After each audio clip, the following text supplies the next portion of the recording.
Welcome to Reimagining Cyber. I'm your host, Rob Aragao. If you've listened to us before, you know we often tackle the tough questions. What's broken in the way we approach cybersecurity?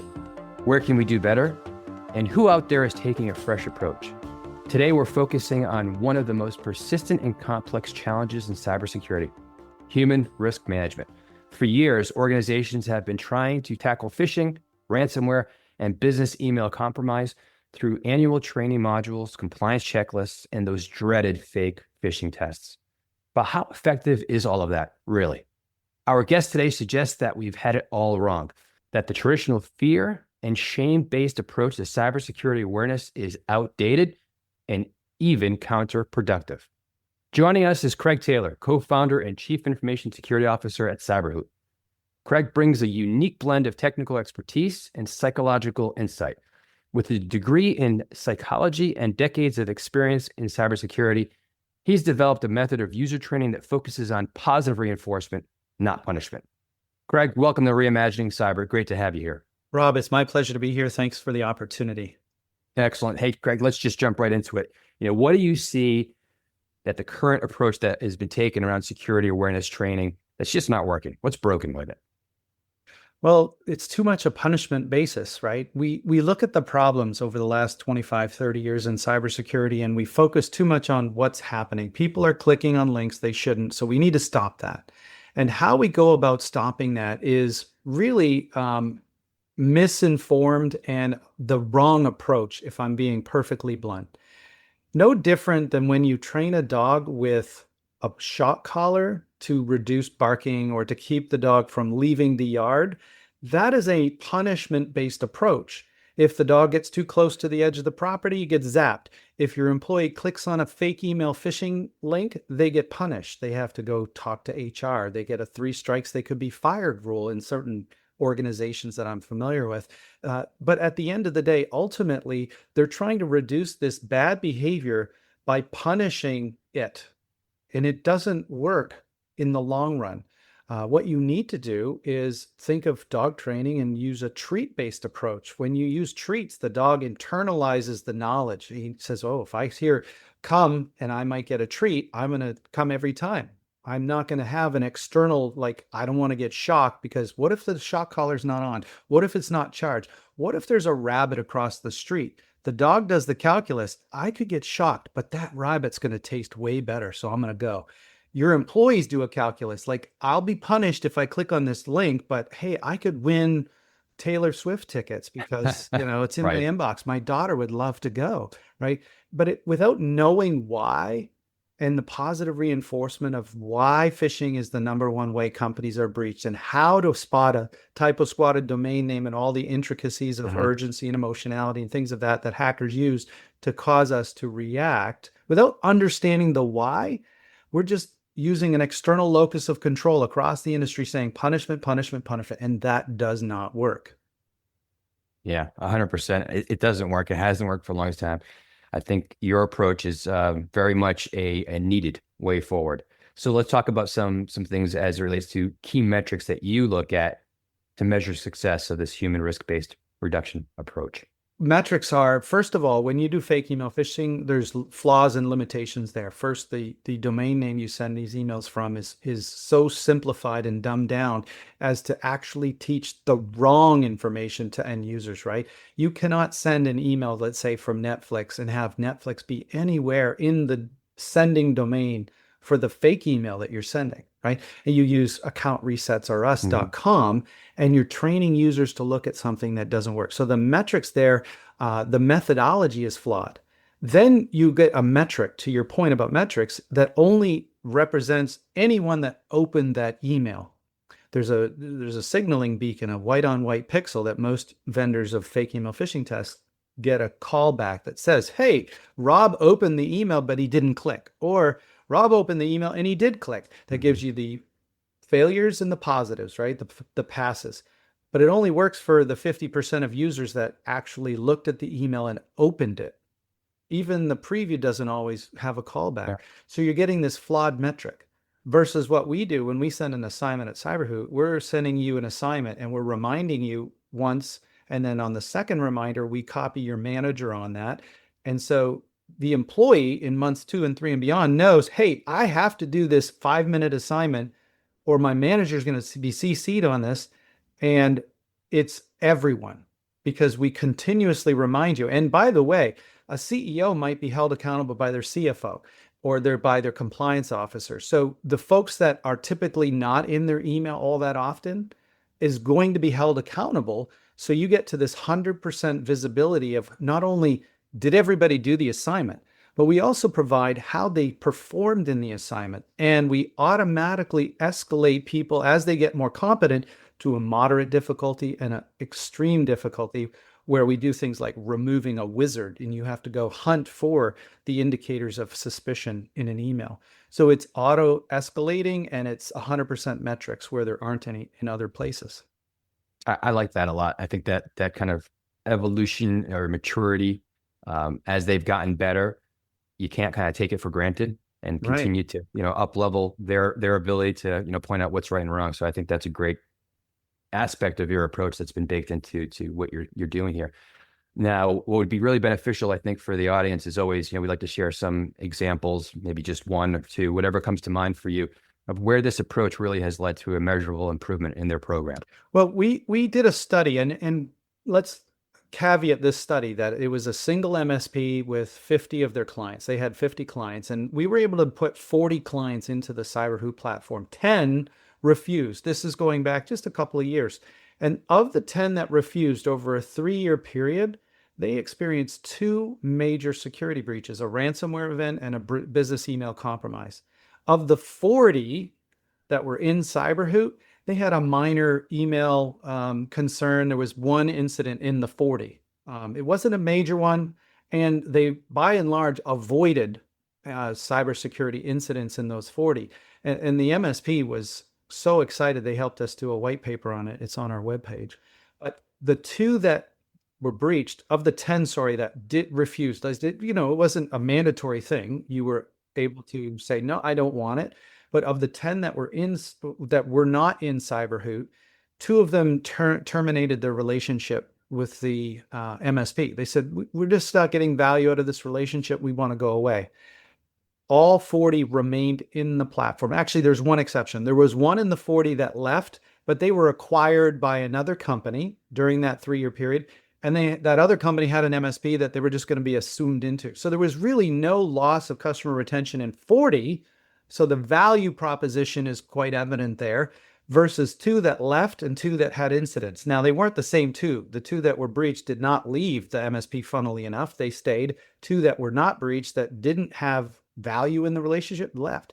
So there's evidence there in a N of 1. So any psychological study, my background's in psychology, would say that's not a empirical research study. It's more anecdotal, which I would completely agree with. This is anecdotal evidence.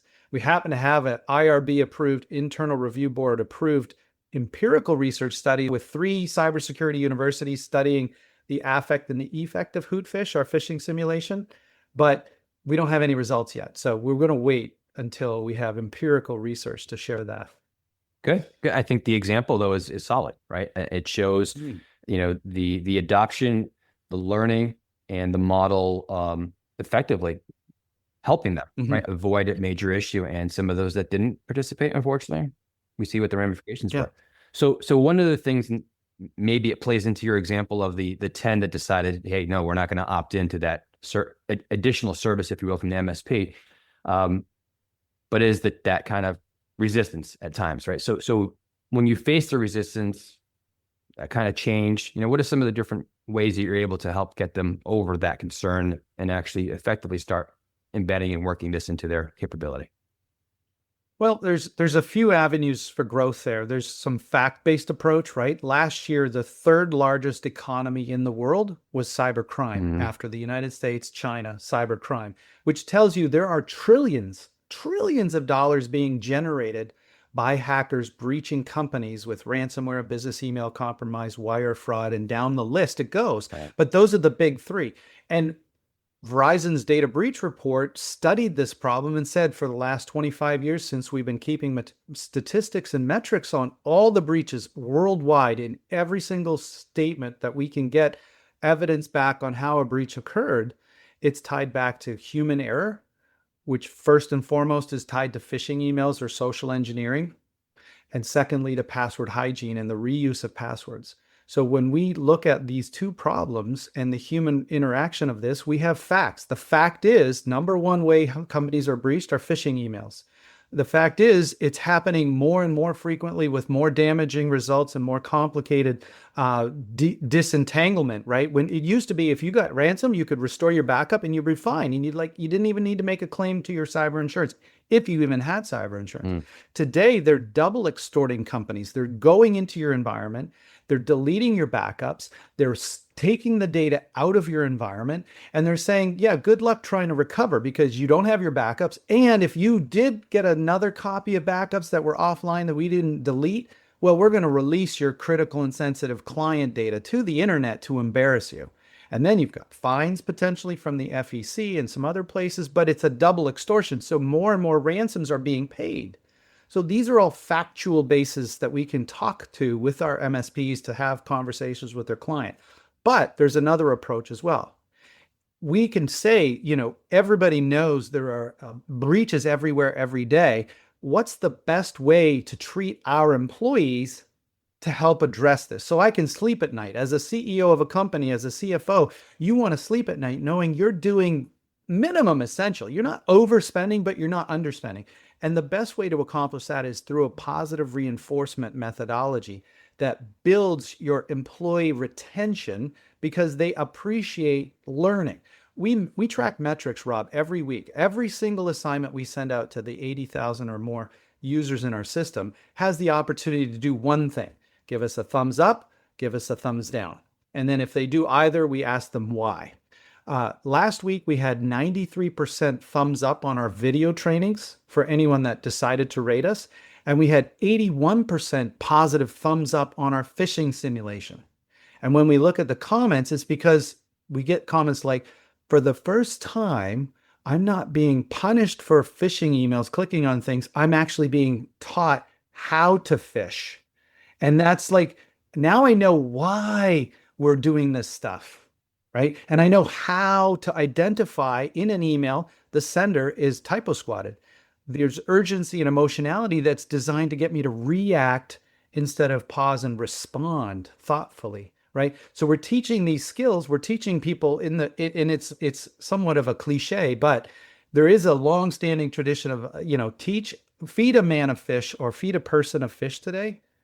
They don't go hungry today, right? You're feeding them for today. That's what the traditional industry is doing. They're feeding fishes every day. But if they stop feeding, they're out of luck. We teach you how to fish, feeding you for a lifetime. And the benefits aren't just work related, they're personal related. So people internalize with the reward system and they become more culturally aware of cybersecurity's importance and how to live in this online world that we have with the attacks we face. And they have confidence and efficiency. That's a real key too. I should underscore the word efficient because I've seen people wait a minute or two before they forward an email to IT saying, I don't know if this is a phish, but I can't tell and I don't want to make a mistake. Yeah. When they get through CyberHoot, those go way down. The IT departments tell us, we don't get those emails anymore. We get an occasional one, but more often we get a screenshot that says, look at this phish, look at the domain, how well typo squatted it was. I saw it, I deleted it, I'm just letting you know. But it took me 12 seconds to figure this out. So I'm much more efficient. Yeah, I think that's key too, right? Just making it part of the just kind of work stream, right? That's something they pick up on. That efficiency comes into play, makes them stronger and reduces, again, that human element of risk to the organization. Yeah. And improves the IT experience as well. So Craig, what's one piece of advice that you'd give the audience as they're looking at how they can improve their cybersecurity awareness? You've given a lot of good information on, what, and some examples, but just kind of what's that one thing you would leave them with? I think it's time to just say, trust your gut. If you're a parent, you know that you can stop a child's bad behavior by shouting at them. But if you take them aside and you start rewarding the good behaviors you want to see more of, those bad behaviors go away. So from parenting that our approach of positive reinforcement works. From animal training and behavior and psychology that our method works better. It makes intuitive, intrinsic sense to reward the good things that you want. There's an old quote in psychology that punishment only reduces the bad behavior. It does not teach the good behaviors that need to replace it. And that's what we do. We teach the good behavior. So trust your gut, because until we have that empirical study, Rob, you're going to have to go out and say, I think we need to try this positive reinforcement approach, even though the whole industry is focused on negative and punishment. And I think it'll be beneficial in the long run. But if you trust your gut, I can promise you, anecdotally, you will not be disappointed. And we're going to get you the empirical evidence to support it. Well, Craig, it's been a pleasure having you on. The approach, and this is what we do at Reimagining Cyber. We talk about topics that people are typically aware of. Sometimes we're introducing new things. But cybersecurity awareness training, as you know, has been around for a long time. And you see different approaches to it. This is a really positive way, I think, the way you've taken and applied your background in psychology to the experience, making it seamless, and the efficiency around, the examples you used of success. And I will say that we would love to have you back on when you have the empirical research, because I think that takes it to the next level. So thanks again for coming on today. Really appreciate it. My pleasure. Thank you, Rob, for the opportunity. And I hope we imparted some knowledge. Hello, producer Ben here, and staying on the subject of cybersecurity awareness, I just want to flag up a previous episode of Reimagining Cyber that touched on similar themes. It featured Lisa Plagemeyer, Executive Director of the National Cybersecurity Alliance. She spoke to Rob about the NCA's mission, the importance of cybersecurity education and initiatives. One of those initiatives was called Cubicle, a humorous video series showing how hackers work like regular employees. But literally the audience we were going for, the demographic we wanted, was people who don't care about security, people who aren't even really that interested in technology. And if you want to get the attention of those folks and you want them to watch a video, then you have to prioritize the entertainment factor first. Because if you know they're not interested in security and you say, hey, come watch a funny security video, they're going to be like, yeah, no, thank you. That was Lisa Plagemeyer, Executive Director of the National Cybersecurity Alliance, on episode 118, The Human Factor, Outsmarting Cyber Threats with Awareness. Finally, here are a few options on how you can help us out. Rate and review the show, follow and or subscribe, or just share the podcast with others interested in the cybersecurity world. Alternatively, give all three of those a try. Thanks for listening to Reimagining Cyber, and goodbye.